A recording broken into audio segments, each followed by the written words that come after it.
Hey, it's Jim Ebert with Cancer Can Rock. Today we have Mark Telesca up from West Palm Beach, Florida, doing his song, It Don't Matter.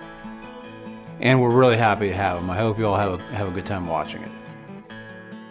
Hey, Mark. How are you? I'm pretty good. Why are we laughing so much? Well, I'm just having fun, man. If you can't laugh at life at this point, then why are we here? That's you know what I mean? for damn sure. Yep. So, thank you for coming up for Cancer Can Rock and doing your song with us today. It don't matter. It don't matter. It don't matter. I like to call it. It don't matter. Yeah. Right. That's how I'm going to rephrase it. Get my New York accent. Yeah. But anyway, we've been having a good time putting the song together today, and I thank you for your patience, because I know sometimes it's a little bit like watching paint dry. Not really. I mean, it's a total pleasure for me. The studio is great. The musicians are great. The engineer, everybody was it's just a wonderful experience. And thank you for inviting me, to come and participate. My pleasure. My pleasure. Tell me about your cancer, though. Well, my cancer came, it was quite a surprise.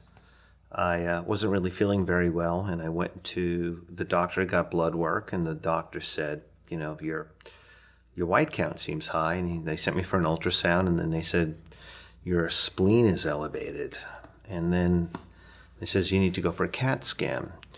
So I was going to go for my CAT scan, and then there was an insurance glitch, and I had to wait an extra 10 days. Wow. And I did the CAT scan about 3 o'clock in the afternoon on a Tuesday. Wednesday morning, 9 a.m., the doctor's office called and says, you need to come in right away. Okay. There's something in your CAT scan. And it was, the nurse, and said, don't ask me. Right. He wants to see you at 2 o'clock. So my wife said, well, I'm calling in sick, and we're going to go in together. Right. Went in together, and he says, you have something called an intersusception, which means your colon is collapsing. You're about 24 hours away from a total blockage, and you're going to need surgery. This is the only fix.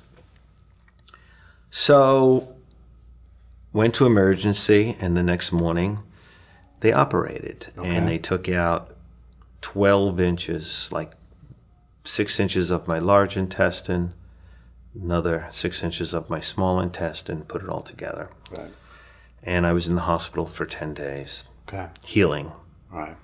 And the day I was about to go home, my doctor came in and said, before you go home, there's something we need to tell you. And they said, what caused this was a tumor in your lymphatic system. It attached itself to your colon, and that's what caused your colon to start to collapse. Wow. He says, and the bad news is it's cancer, and it's metastasized. So, I'm going home with this news. He says, you can hang around and wait for the oncologist to come in.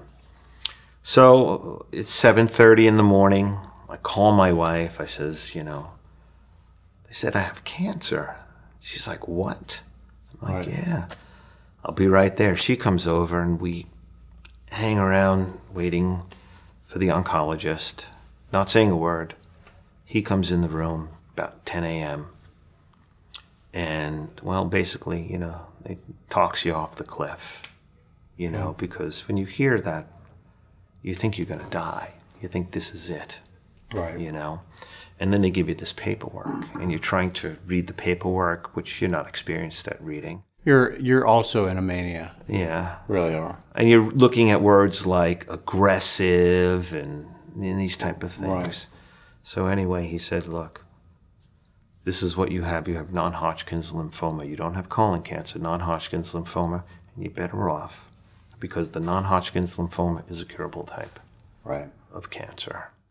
So what you had the surgery, but what else did you have?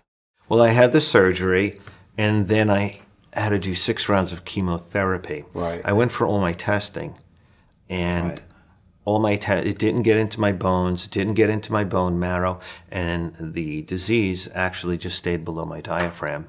Because that happened, I only had one tumor, but I still had to go through the chemotherapy. Because did you do radiation or just chemo? I did not, because I didn't have tumors. The radiation shrinks tumors, so I only did the chemo. Okay. But, you know, it was still pretty rough. Yeah. Doing chemo. Yeah. Well, you were supposed to come up a few weeks ago. Right. And you were on your last round of chemo. I was. And I remember when I had chemo, just how, what's the word I'm looking for? When you do it over and over, and it's Cumulative. Cumulative, thank you. But it so accumulates. By the time the cycle is over, you're just wiped out. Yeah. You are wiped out. So I was a little concerned when we initially talked about doing the first date, and then when you called me, it wasn't that big a surprise. I was like, everything's down, all my numbers are down. You know, Right. I can't travel, I can't do anything. And I'm like, you know, just get better, you know, and come up and do the song when you can. And I'm glad you're here.